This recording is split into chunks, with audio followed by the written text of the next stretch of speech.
no prevalecerán contra ella. Vamos a orar. Padre, en el nombre de Jesús, aquí estamos en este día, en esta hora especial, Señor, disponiéndonos a meditar en tu palabra, Señor. Estos momentos, estos minutos que siguen, Padre, nos ponemos en tus manos. Sé tú, Señor, a través de nuestras vidas, sé tú haciendo que la palabra sea retenida en nuestros corazones y que sea llevada a la vida práctica, Señor. Gracias, Padre, que tu Espíritu Santo nos ilumine, nos guíe, Señor, en esta tarde, en el nombre de Cristo Jesús. Muchas gracias, Señor. Amén y amén. Pueden sentarse.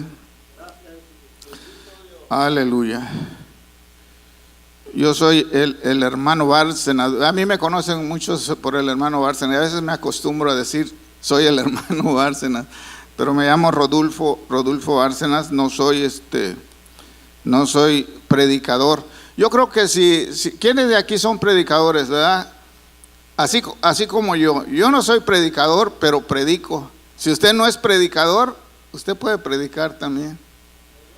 Así es que a ver a quién le toca el otro domingo.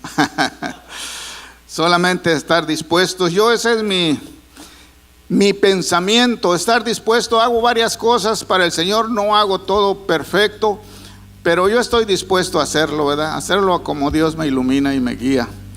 Pero no espere oír una gran elocuencia o algo así, pero lo importante es la palabra de Dios, y la palabra de Dios tiene autoridad. Sea quien sea que la predique, como la predique, con elocuencia, sin elocuencia, pero lo que tiene autoridad y valor es la palabra de Dios. Amén.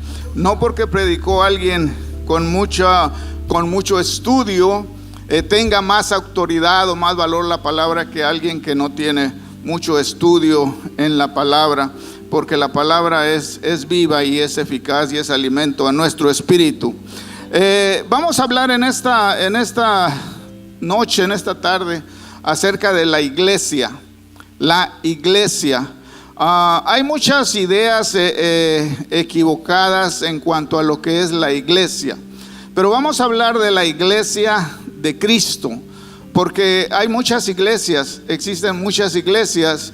Pero cuando está hablando aquí nuestro Señor en Mateo 16, 18 dice, Mateo, ¿qué les dije? 16, 18, dice el Señor: edificaré mi iglesia sobre esta roca, ¿verdad? Hablando de Él mismo, no refiriéndose a Pedro como muchos creen, ¿verdad? Hay una iglesia muy grande, que la iglesia romana, que cree que la roca es Pedro, pero Pedro, hermanos, no es roca. El nombre de Pedro significa piedra, y él se llamaba Simón, ¿verdad? Pedro tiene, como Pablo, dos nombres, Saulo y Pablo. No son dos nombres, es el mismo nombre, pero en diferente idioma. En hebreo es Saulo, en griego es Pablo. Este Pedro en hebreo es Pedro, en hebreo es Simón, y en griego es Pedro, ¿verdad? Piedra. Simón significa, hermanos, significa piedra, la piedra, pero una piedra así formada como de arena, ¿verdad? Significa arena así, pero no es roca. Y Pedro es piedra, pero no es roca como lo es a lo que se está refiriendo aquí Cristo. Cristo es la roca. Dice en 1 Corintios 10:4, si me acompañan ahí. 1 Corintios capítulo 10, versículo 4, dice: y todos bebieron la misma bebida espiritual, porque bebían de la roca espiritual que los seguía. ¿Y la roca quién era? Cristo es la roca. No es Pedro, hermanos, la roca, ¿verdad? Pero hablando Jesús aquí, se está refiriendo Jesús a su iglesia, porque hay muchas iglesias. Iglesia quiere decir una congregación de personas. Entonces, en aquellos tiempos habían muchas congregaciones de personas de los trabajos, congregación de personas en la política, y se juntaba, era una iglesia, son iglesias. Pero aquí especificando Nuestro Señor Jesucristo está hablando de su grupo de Él, de su iglesia de Cristo. Y inclusive hay una denominación, ¿verdad? Muchos piensan que la iglesia es la denominación. Hay una denominación que se llama Iglesia de Cristo. ¿Pero será esa la iglesia de Cristo? Hay cada denominación, así se caracteriza la iglesia de los santos de los últimos días. ¿Cuáles son esos? ¿Verdad? ¿Los ha oído? La iglesia universal, dice por ahí otro, una iglesia brasileña, ¿verdad? Pare de sufrir, la iglesia universal. Está la iglesia adventista del séptimo día. Así se denominan, ¿verdad? Iglesias. Pero ¿cuál es la iglesia a la que Cristo se está refiriendo? ¿Cuál es la iglesia de Cristo? Muchos dicen, traemos una costumbre a veces. Bueno, yo creo que de ahí viene esa costumbre, que al edificio se le llama iglesia, ¿verdad? Le llamamos iglesia. Vamos a la iglesia. Vamos a la iglesia porque le llamamos, pero el edificio no es la iglesia. Este edificio, aquí se reúne la iglesia, pero no es la iglesia. Cuando la iglesia se va, cuando nosotros nos vamos, y aquí no está la iglesia, el edificio no es la iglesia.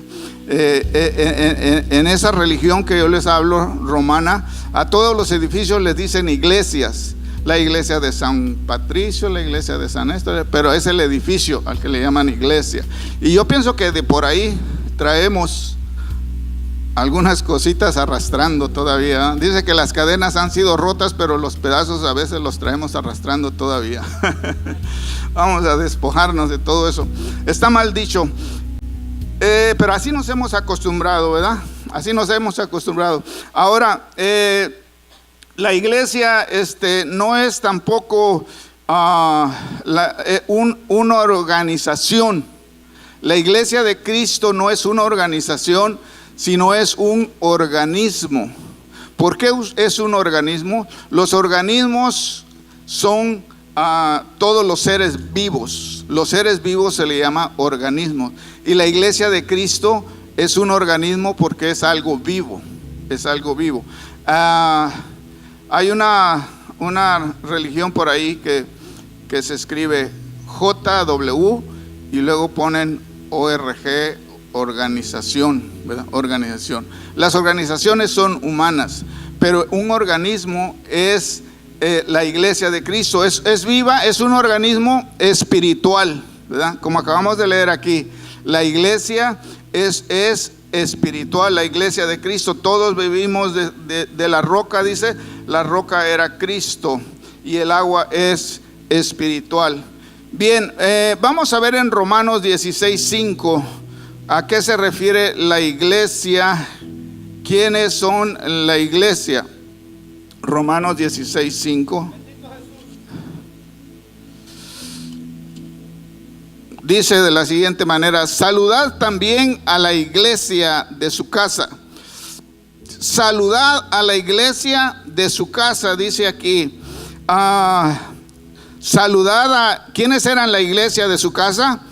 Epeneto, dice, amado mío, el primer fruto de Acaya para Cristo. Saludad a María, la cual ha trabajado mucho entre vosotros. Andrónico, a Junías, mis parientes, mis compañeros en prisiones, los cuales, entonces la iglesia, ¿cuál es, hermanos? Saludad a la iglesia que está en su casa. Pero eran las personas. Las personas forman la iglesia de Cristo. Seres humanos que creen en Cristo, que creen en la roca como fundamento. Dice, esa es una iglesia a la que estamos hablando ahorita aquí en Corintios, es una iglesia local. Hay iglesias locales, como nosotros aquí somos una iglesia local, allá hay otra iglesia local, en Houston está otra iglesia local, y todas son iglesias locales, pero hay una iglesia, todas esas iglesias locales forman una iglesia universal. Universal quiere decir en todo el mundo. En todo el mundo, todos los diferentes iglesias pequeñas, grupos, así sean de miles, son parte, que son de Cristo, ¿verdad? Estamos hablando de la iglesia de Cristo, nacidos de nuevo, forman parte de una iglesia en general o una iglesia universal. La palabra universal se dice también, se van a sorprender, pero si yo les preguntara si son católicos, ¿qué dijeran? ¿Qué dijeran si son católicos? Católico quiere decir universal. O sea, si nosotros pertenecemos a la Iglesia Universal de Cristo, somos entonces ¿qué? Católicos también. Cuando una persona le diga a usted, no, yo no quiero nada, yo soy católico, entonces usted, para identificarse, le puede preguntar, ¿sabe qué significa católico? Le aseguro que no lo saben, pero usted le puede decir, yo también soy católico, y ahí como que ya se sienten más en confianza para darle lugar a platicar. Somos católicos porque pertenecemos a la Iglesia Universal de Cristo. Entonces, pertenecemos a la Iglesia Universal, que es el cuerpo completo de Cristo, que no está completo todavía, porque el cuerpo de Cristo está creciendo todavía. La iglesia, acuérdense que el libro de los Hechos todavía no termina, no dice aquí se termina el libro y saludados a fulano y sutano y hasta luego, sigue, continúa. Termina así nomás en donde Pablo anda predicando, porque la iglesia no ha terminado de formarse. El cuerpo universal de Cristo, el edificio de Cristo, donde la piedra angular es Cristo mismo, todavía sigue creciendo. Por eso no ha venido Jesús, porque su iglesia todavía sigue creciendo. Hasta que su iglesia sea levantada, será la iglesia universal completa, o el cuerpo de Cristo completo. Dice Efesios 1, vamos a ir a Efesios 1, 22 y 23.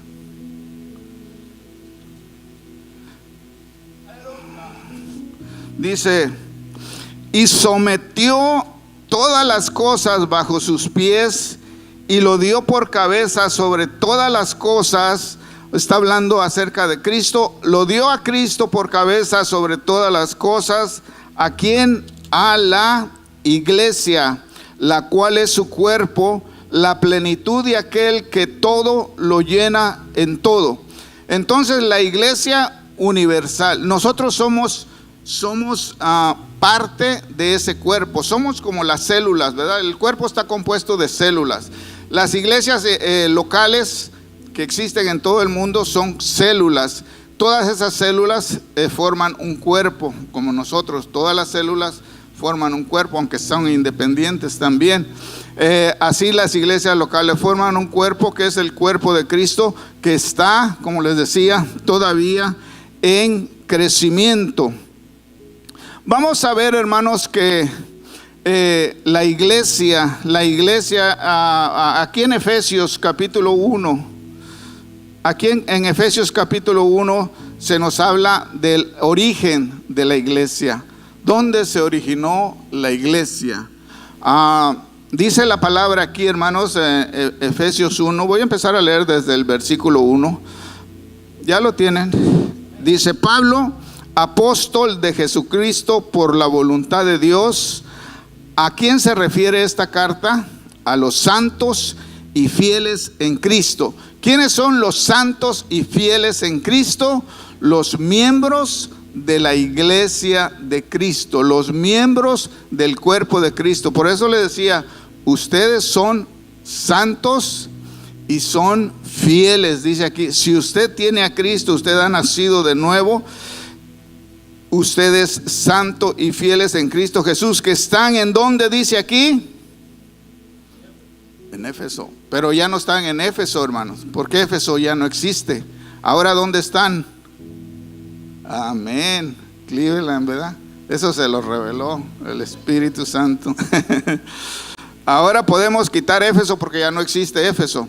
Pero la palabra es viva y eficaz, y la palabra no tiene tiempo. La palabra permanece, aunque Éfeso no permanece, pero la palabra permanece porque permanece la iglesia todavía aquí. Permanece el cuerpo de Cristo, que está en Cleveland, está en Houston, está en Esplendora, en donde quiera, Guatemala, México, Centroamérica, donde quiera está en la iglesia ahora a la que se refiere esta palabra. Dice en el versículo 2: gracia y paz a vosotros de Dios nuestro Padre y del Señor Jesucristo. Gracia y paz, hermanos, es un doble saludo. Gracia es en griego, el saludo griego era gracia. El saludo hebreo es paz, ¿verdad? Shalom. Gracia y paz. Él saludaba como si usted dice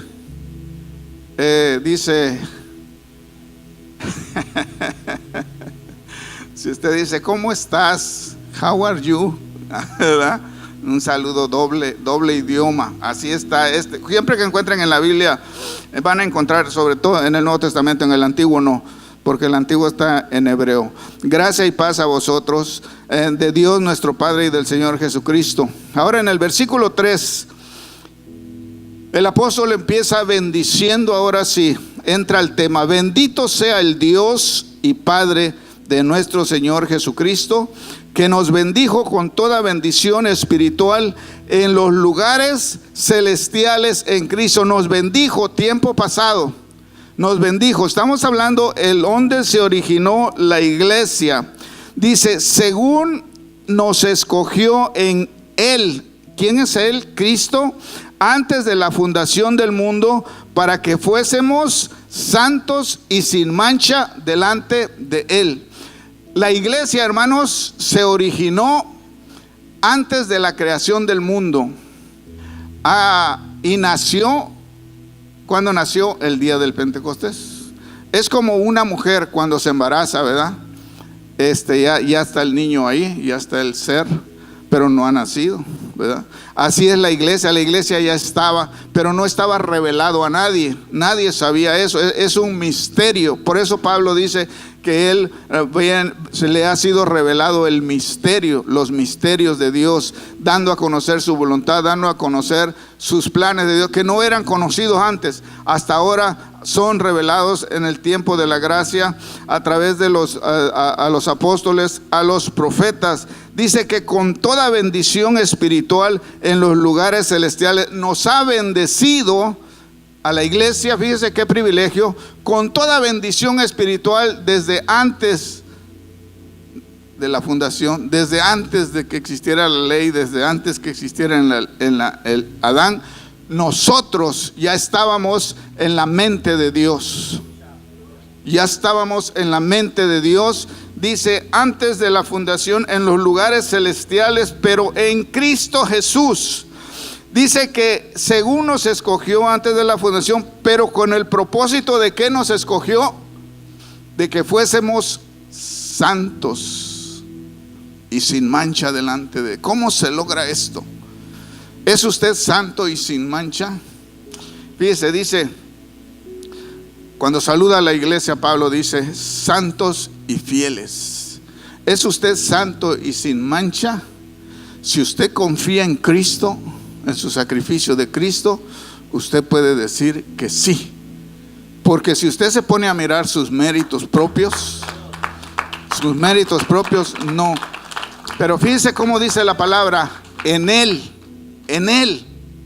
no en nosotros mismos, en Él hemos sido santificados, hemos sido escogidos, hemos sido llamados, hemos estado en el plan, pero en Cristo Jesús. Fíjese esta palabra, en Él, antes de la fundación del mundo, en Él, para que fuésemos santos y sin mancha. En Él, con ese propósito de ser santos. Ahora, ¿cómo es eso de en Él? Ahorita vamos a ver qué significa en Él.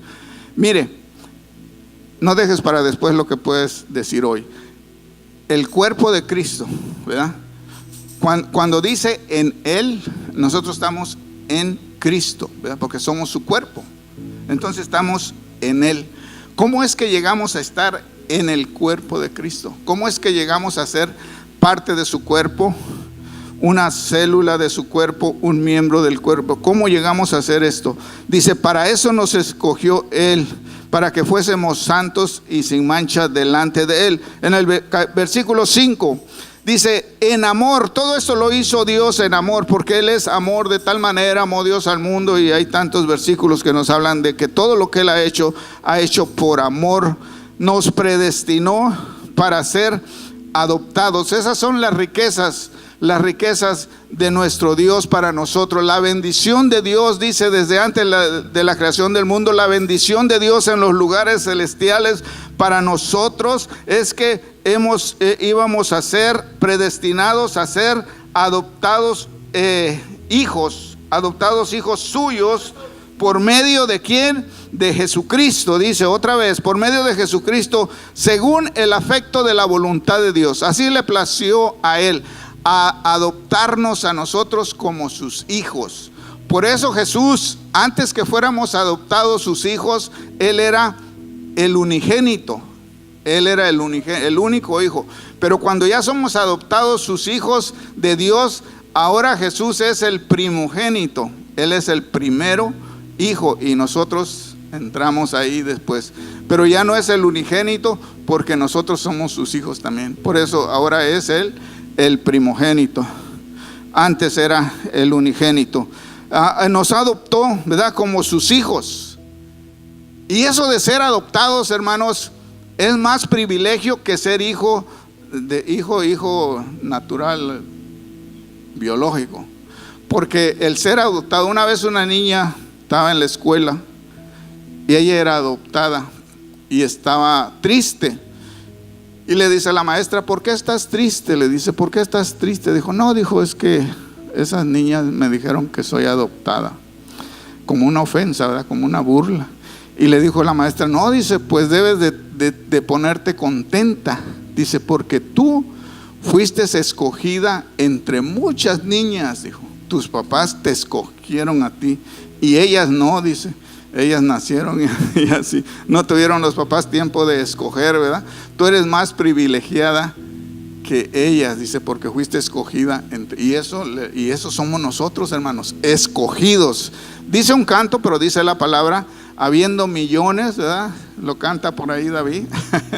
Habiendo millones de seres en la tierra, dice, nos escogió a nosotros.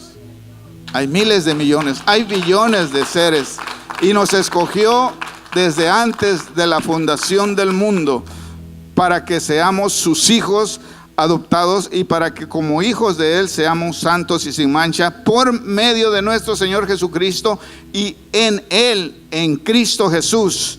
Dice en el versículo 6, dice: para alabanza de la gloria de su gracia, con la cual nos hizo aceptos en el amado. Hay un propósito, ¿verdad? Bueno, el propósito que nosotros seamos santos y sin mancha, pero el propósito de que seamos para alabanza de la gloria de su gracia. Dice que con la cual nos hizo aceptos en el amado. ¿Quién es el amado? Cristo Jesús. Nos hizo aceptos en el amado, en quien tenemos, en Cristo, redención por su sangre y perdón de pecado, según las riquezas de su gracia. Eso es algo tan grande, tan maravilloso, hermano, como dice Pablo, según las riquezas de su gloria, de su gracia. El llegar a tener perdón de pecados, hermanos, es algo tan grande, porque sin perdón de pecados, sin redención, nos esperaba la condenación eterna. Dice que hemos sido redimidos, ¿verdad? Por medio de la sangre de Cristo, por medio de su muerte, hemos sido rescatados.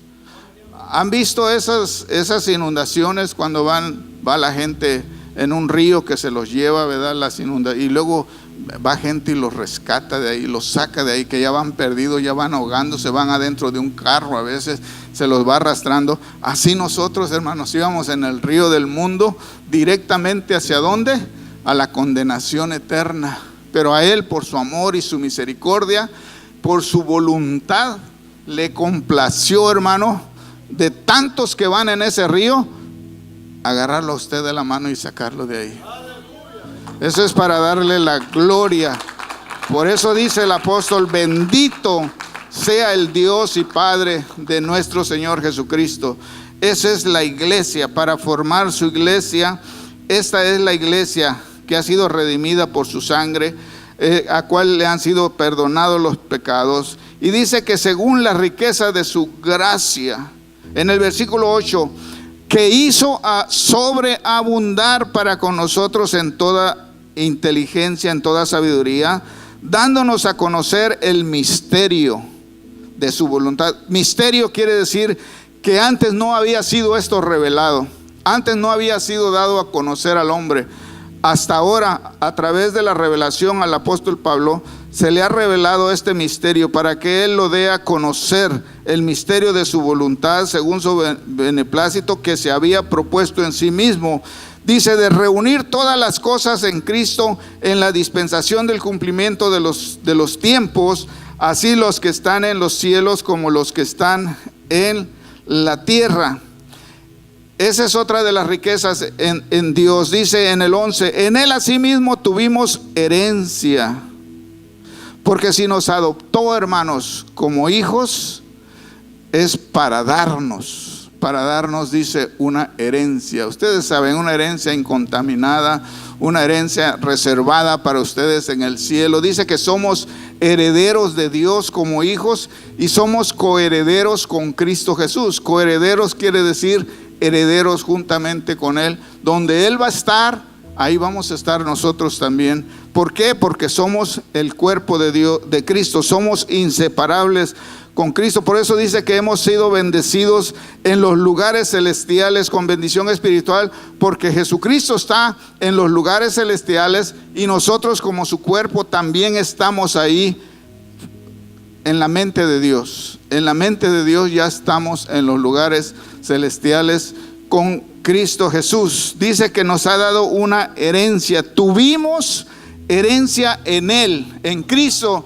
Nosotros ya tuvimos la herencia, hermanos. No tenemos que buscar la herencia. Nos ha sido dada porque hemos sido llamados, escogidos, hemos sido seleccionados por su gracia y su misericordia y por su amor, no por méritos propios, pero en Cristo Jesús y por Cristo Jesús, por medio de su sangre. Dice que se nos ha dado a conocer todos estos misterios a nosotros, que ahora que somos hijos de Dios. En el versículo 13 dice, en Él, en Cristo, note esto, en Él, en Cristo, habiendo también vosotros, dice, oído la palabra de verdad, el evangelio de vuestra salvación, y habiendo creído en Él, fuisteis sellados con el Espíritu Santo de la promesa. Fíjese, habiendo oído, porque la fe viene por el oír. ¿Qué es lo que oímos? El evangelio. ¿Qué es el evangelio? La palabra de verdad. El evangelio, ¿cuál es? Cristo mismo, lo que habla de Cristo, su muerte, su sepultura y su resurrección. Ese es el evangelio para el que no conoce de Cristo. Ya después todo lo demás es el evangelio, pero ya para el que ya nació de nuevo. Ahora dice, habiendo creído ese evangelio. El evangelio es para cuando se oye, no todos creen, pero nosotros creímos. Y el que cree, dice, habiendo creído, el que cree en consecuencia obedece. El que cree obedece, lo que es verdaderamente la palabra creer. Ahora, cuando obedecemos al evangelio, cuando aceptamos el evangelio, cuando aceptamos a Cristo, dice que somos sellados. Fíjese aquí la obra de Dios. Dios es una divinidad, pero se manifiesta de tres formas, pero es uno solo, es una divinidad, dice la palabra. Se manifiesta en el Padre, en el Hijo, que estamos viendo aquí. Bendito el Dios. Ahora, Dios Padre de nuestro Señor Jesucristo, por Cristo Jesús, y aquí entra el Espíritu Santo, ¿verdad? Es una obra, la salvación es una obra conjunta de los tres. Hay algunos por ahí que no creen, pero aquí está, así lo dice la Biblia y aquí está. ¿Y qué le vamos a hacer? Yo no escribí la Biblia, ¿verdad? Sí saben que no escribí yo la Biblia, sí saben eso. Entonces aquí se está hablando tanto el Padre, el Hijo, y luego aquí entra el Espíritu Santo, que dice cuando viene el evangelio y nosotros creímos, se nos ha dado el sello hemos sido sellados con el Espíritu Santo es decir, no hemos sido sellados por el Espíritu. No nos selló el Espíritu, sino el sello es el Espíritu mismo. Cuando creímos, dice, fuimos sellados, ahora sellados con el Espíritu Santo de la promesa. En el versículo 14 dice que el Espíritu Santo es las arras de nuestra herencia hasta la redención de la posesión adquirida para la alabanza de su gloria. Arras, hermanos, quiere decir, es la garantía. ¿Qué garantía tiene usted de que va a heredar la vida eterna? ¿Qué garantía tiene usted que va a vivir en la Nueva Jerusalén? ¿Qué garantía tiene usted que cuando Cristo venga usted va a ser levantado y llevado? ¿Qué garantía tiene usted? ¿Qué garantía? El sello, sí, el sello del Espíritu por la palabra, ¿verdad? Por la palabra, el sello es la garantía que usted tiene. Es como cuando usted va, mire, todo eso ya lo tenemos y tenemos la garantía de que ya es nuestro. Cuando usted va a la tienda, ¿verdad? Y usted llena su carrito de cosas. Una vez miré una familia que traía 2 carritos, hermano, qué bendición, llenos. ¿Qué garantía tiene usted de que usted se va a llevar eso para su casa? Usted trae una garantía. ¿Qué garantía? ¿Por qué usted agarra esto es mío, esto me lo voy a, esto cabe en el refri, esto sí, esto lo necesito para la cocina, esto lo necesito para el baño y me lo voy a llevar para... ¿Qué garantía tiene usted que se lo va a llevar para su casa? Usted trae una garantía. A veces la garantía es verdes, papeles verdes. A veces la garantía es una tarjeta. Usted trae la tarjeta, usted está 100% garantizado que se va. Ese es el Espíritu Santo. Usted trae el Espíritu Santo, es la garantía, hermanos, de que usted va a adquirir las promesas y va a adquirir la herencia que tiene Dios preparada para usted en los cielos, porque usted es su hijo, porque usted ha creído el Evangelio, porque usted lo ha oído, lo ha creído y porque usted lo obedece. Porque el fin del Evangelio o el propósito del Evangelio, primero es que lo oigan, ¿verdad? Que lo conozcan. El propósito es que lo crean. Y una vez que lo creen, que lo obedezcan. Ese es el propósito. Ahora, el fin es que tengan vida eterna, que tengamos vida eterna. Pero el Evangelio es para el que no lo conoce, es para que lo oiga, para que lo crea y para que lo obedezca. Porque muchos lo creen, lo oyen y lo aceptan, pero no lo obedecen. Pero aquellos que son obedientes, esos son los que dice que verdaderamente lo creen y son los que son sellados en el momento, habiendo creído en Él. No dice será sellado, sino que fuiste sellados con el Espíritu Santo que había sido prometido para nosotros. Todo esto, hermanos, es en Cristo Jesús. Todo esto es en Cristo Jesús. Sin Cristo Jesús nosotros no podemos nada y no tenemos nada. A través de nuestro Padre que ha hecho todo el plan, nuestro Señor Jesucristo, que se humilló a sí mismo, que pagó el precio. Por eso dice en Él, en su sangre, en su nombre. Siempre es en Cristo, en Cristo, en Cristo. ¿Por qué? Porque sin Cristo no hubiese sido hecho posible. Jesús un día estuvo dispuesto a venir a la tierra y hacerse hombre. Un día Juan el Bautista, ustedes conocen la historia, estaba predicando en el río del Jordán,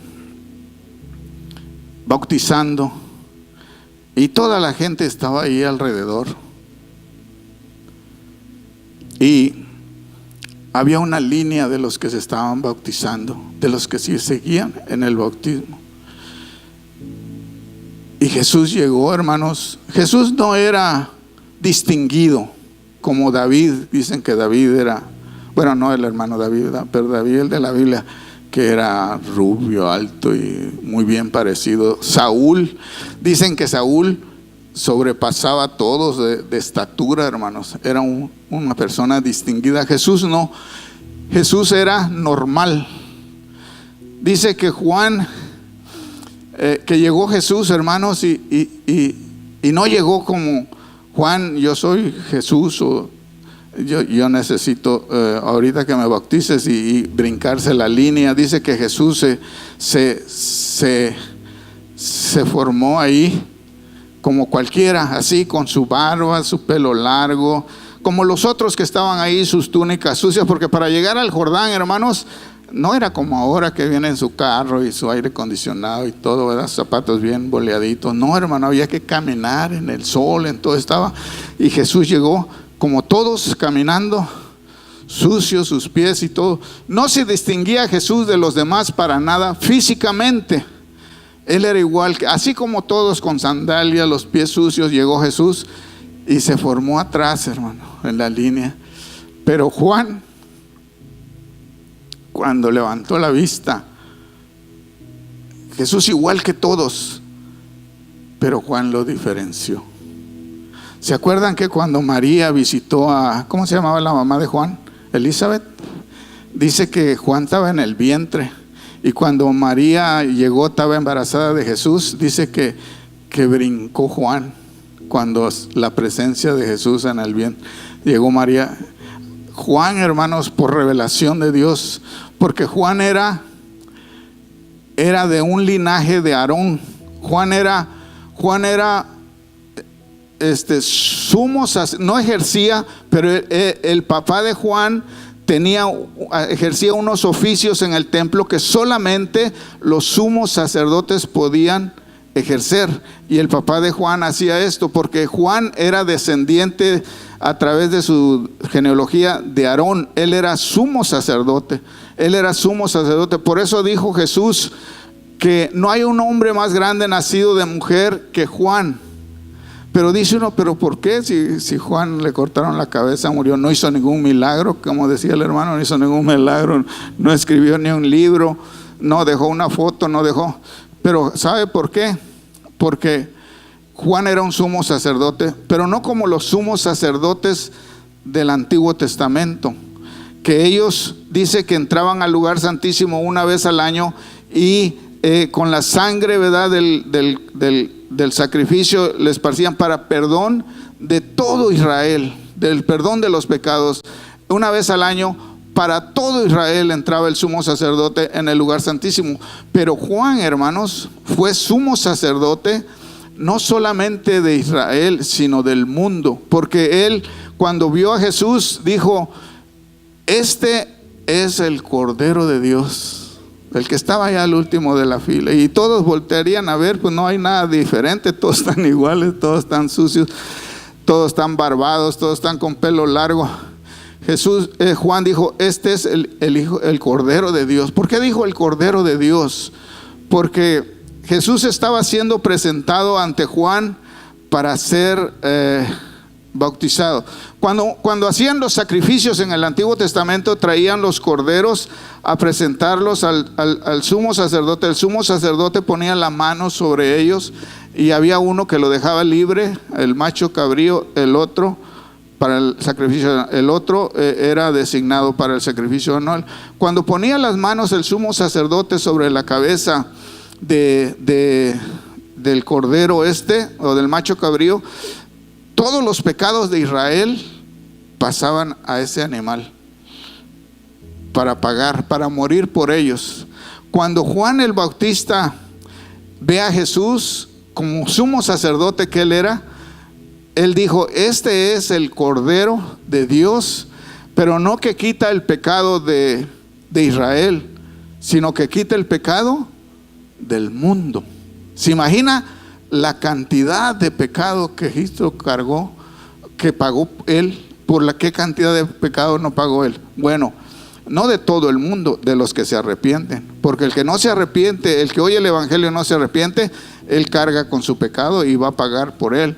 Pero todos los que hemos aceptado a Cristo, que somos millones, no somos tampoco poquitos, todos esos pecados, y de los que se van a salvar, todos esos pecados Cristo pagó. Ahora, cuando Juan lo bautiza, fíjese la importancia del bautismo de Jesús.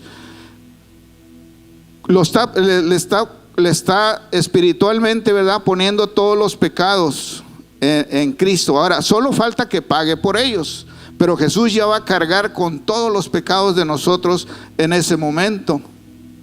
Y cuando va a cargar con eso, por eso Jesús podía perdonar pecados. ¿Por qué podía perdonar los pecados? Porque Él ya los traía Él.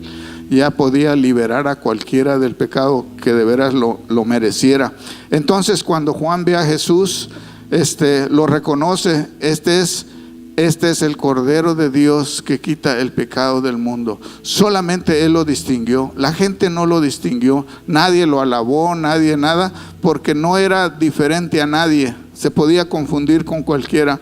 Jesús ahí no hizo ningún milagro. Él fue bautizado al igual que cualquier persona para cargar por nuestros pecados. Ahora, ¿por qué Juan es el más grande de todos los hombres? Porque él presentó el Cordero que quita el pecado de todo el mundo. Él fue un sumo sacerdote más grande que los otros sumos sacerdotes, porque su obra fue presentar el pecado de todo el mundo en ese Cordero de Dios que iba a quitar el pecado, que es Cristo Jesús. Juan es el único gran sumo sacerdote terrenal, ¿verdad? No como Cristo, porque Él es máximo sumo sacerdote, que ministró por última vez para quitar el pecado de todo el mundo. Ahora Jesús, hermanos, ¿por qué le decía que somos santos y somos fieles por Cristo? Dice ahí, en Él, ¿verdad? En Él. Dice en Romanos 6, vamos a ir a Romanos 6.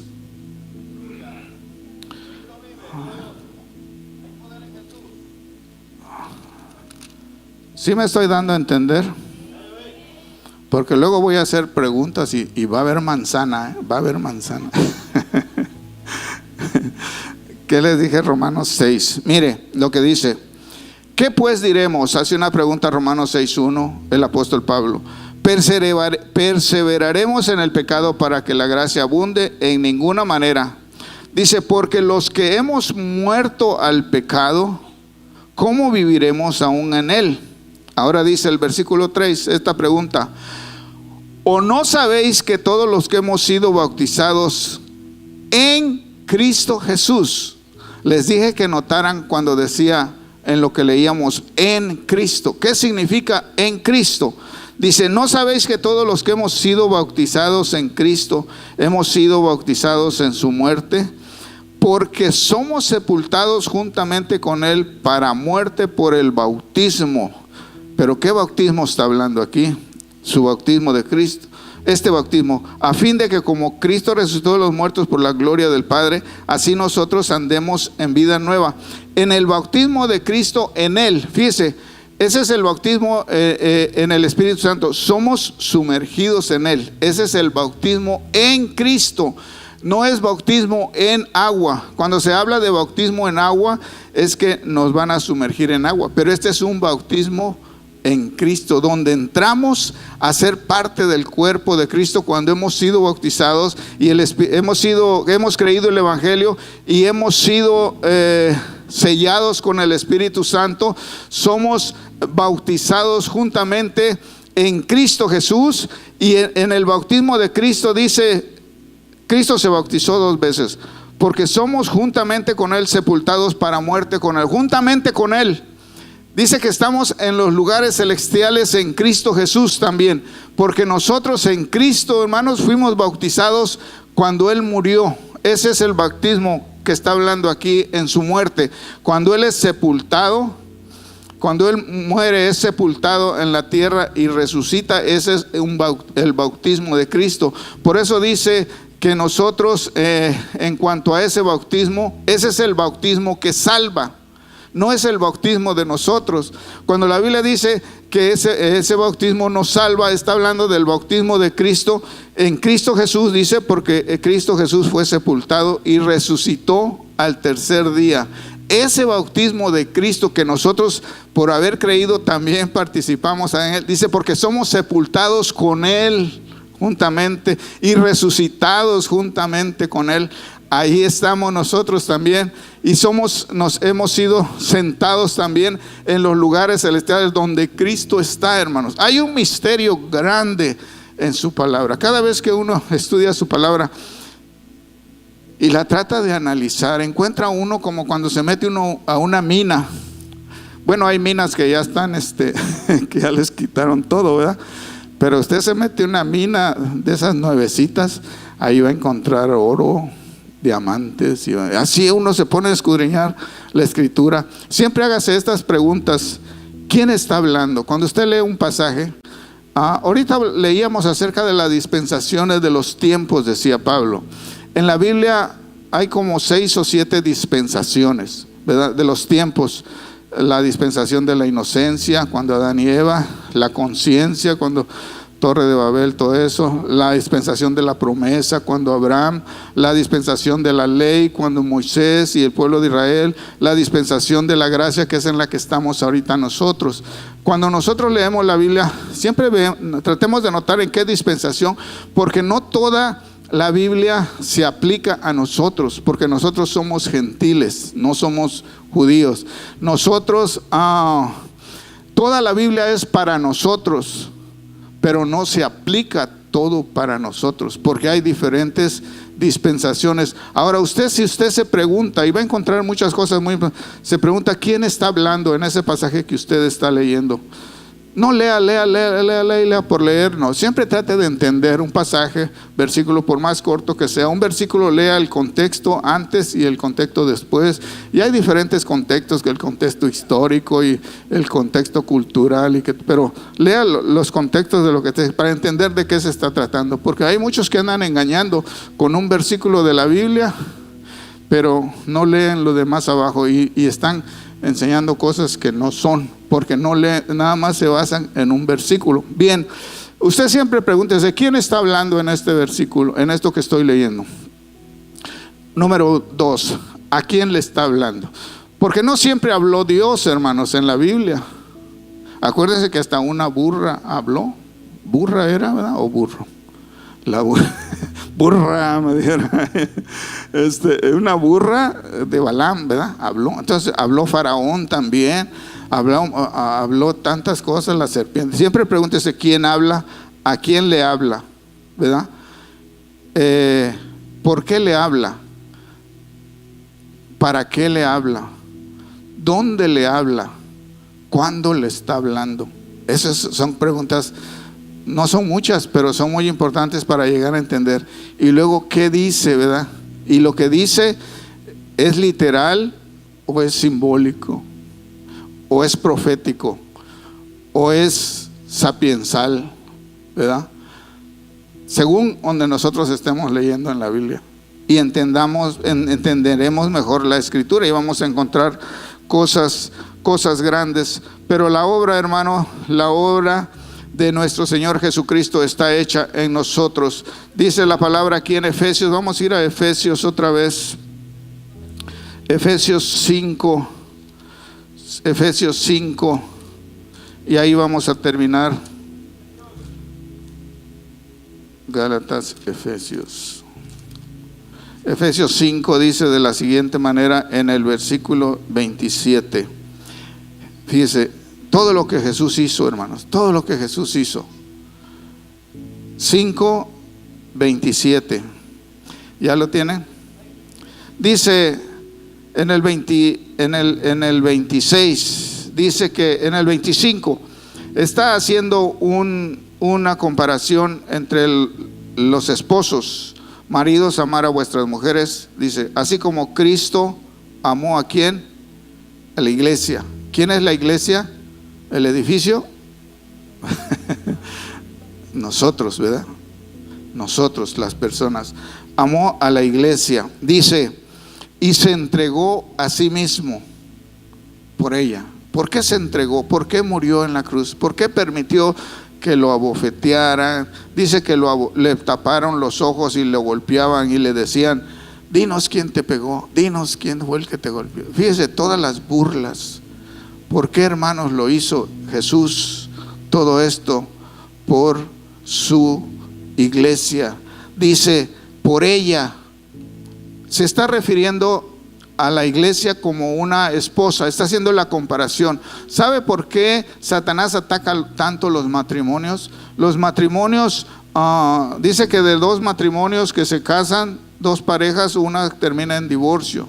Dice, el matrimonio ahorita es un fracaso. en el mundo.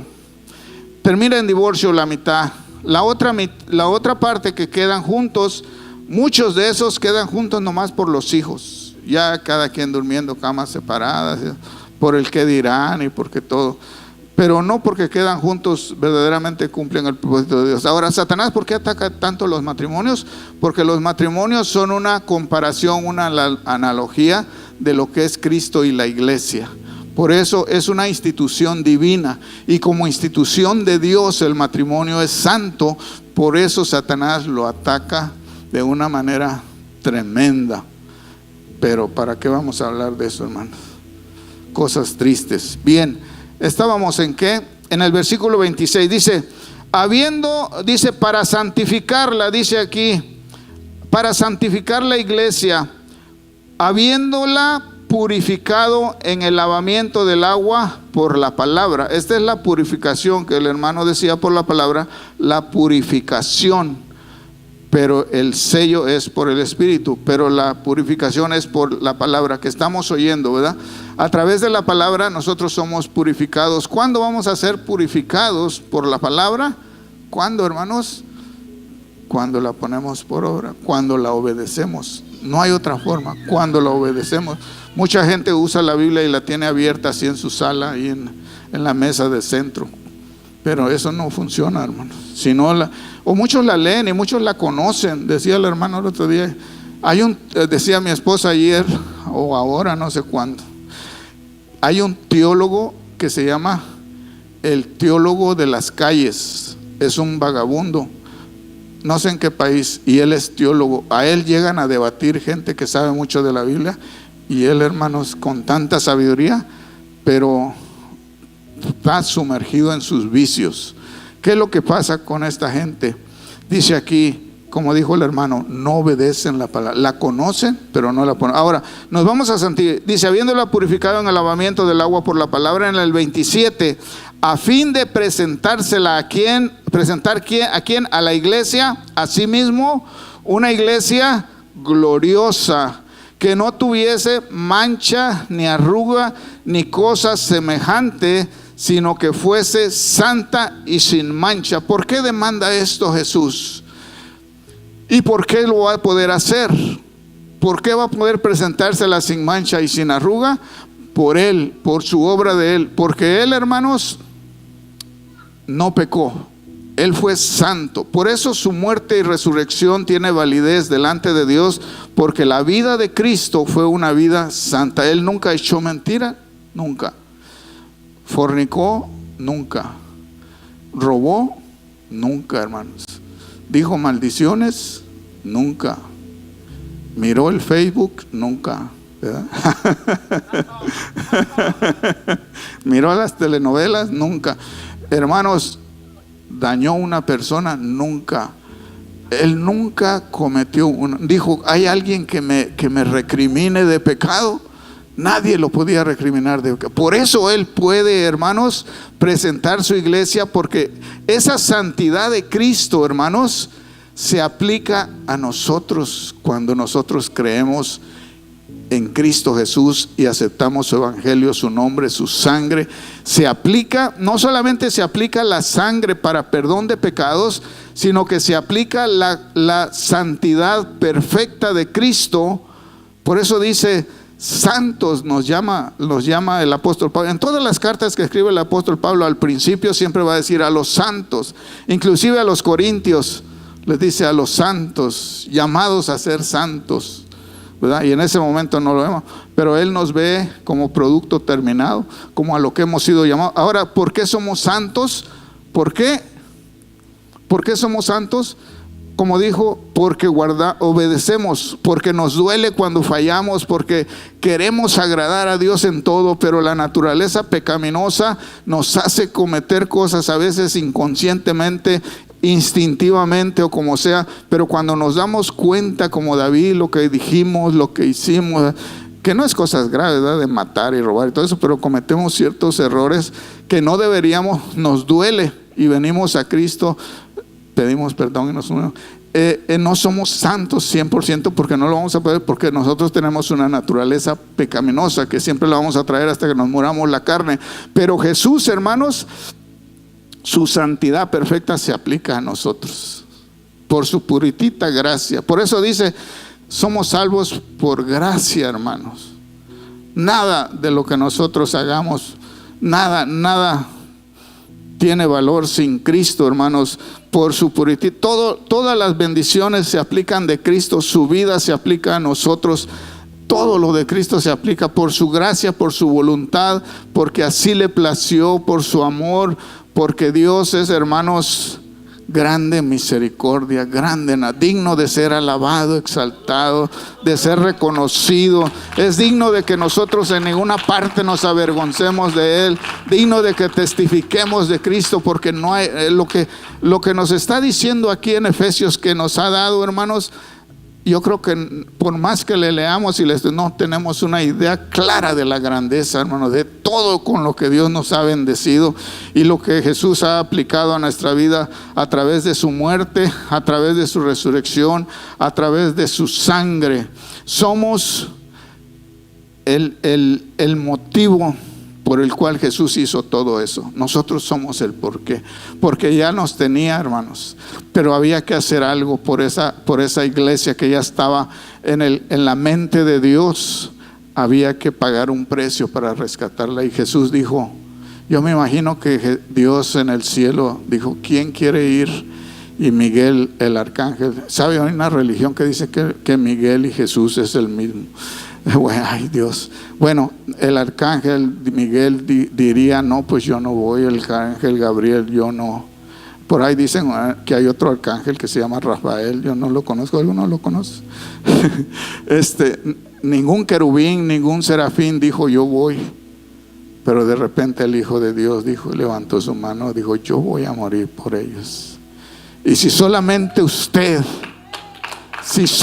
una persona hubiese necesitado del sacrificio de Cristo, solamente usted, Él hubiera venido por usted solamente, porque el amor de Dios es tan grande, hermanos, que nos ama de una manera que no llegamos a entenderlo. No llegamos a entender, por más que se nos expliquen las cosas aquí, nosotros en nuestra mente limitada, pero algo aprendemos, algo entendemos de este misterio que ha sido revelado para nosotros, hermanos, para la iglesia.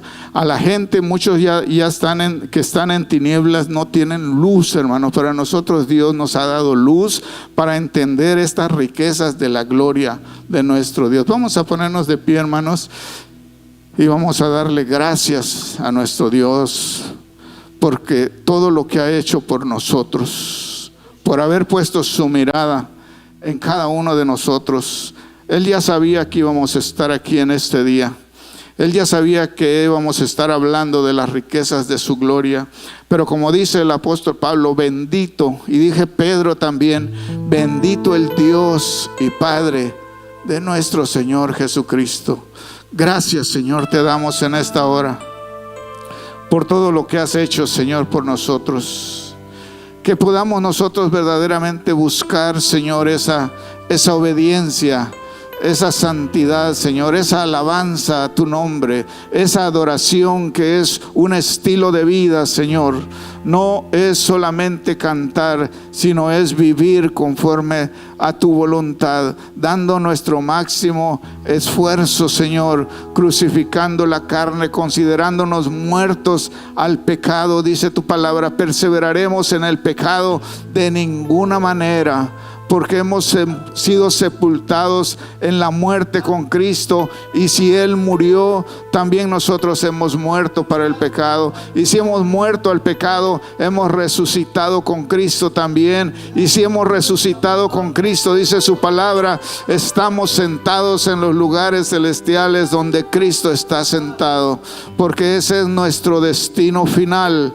Nuestro destino final es vivir en la presencia de Dios eternamente, verle, conocerle, sentir la presencia verdadera, real con Él en ese lugar donde Él está. Cuando Cristo venga por nosotros, que puede ser hoy, puede ser mañana, puede ser cualquier día, en el momento menos esperado, Cristo viene por esa iglesia que compró con su cuerpo, con su vida, con su muerte, con su sangre. Gracias, Señor. Gracias, que verdaderamente ese sacrificio no haya sido en vano, Señor. Que verdaderamente nosotros pongamos todo lo de nuestra parte, mi Dios, para darte alabanza, para darte a conocer a través de nuestra vida y a través de nuestros labios, Señor. A través de nuestra firmeza en ti, Señor. A través de caminar en tu camino con gozo, con alegría, con ánimo, sirviéndote, Señor. Y tratando siempre de agradarte en todas las cosas que nosotros hagamos, en todas las cosas que nosotros digamos, Señor, ser agradables delante de ti, Señor. Así que sea aplicado esa palabra, Señor, ese sello en nuestra vida, ese sello del Espíritu que son las arras, Señor. Esa palabra que nos purifica, que nos limpia, que nos lleva cada día transformándonos, Señor, que nos lleva de victoria en victoria y de triunfo en triunfo. Aquí está tu iglesia, Señor, tu iglesia local aquí en Cleveland, Señor, pero somos parte de la iglesia universal, Señor. Gracias, Padre, porque tú has tenido misericordia con nosotros, Señor. Muchas gracias porque tú nos amas, porque tú nos sigues hablando, porque tú nos sigues dando ánimos, porque tú nos sigues revelando el misterio, Señor, que está en tu palabra para este tiempo, el tiempo de la gracia, mi Dios. Gracias, Señor. Recibimos tu palabra, recibimos tu revelación en Cristo Jesús, Señor. Muchas gracias.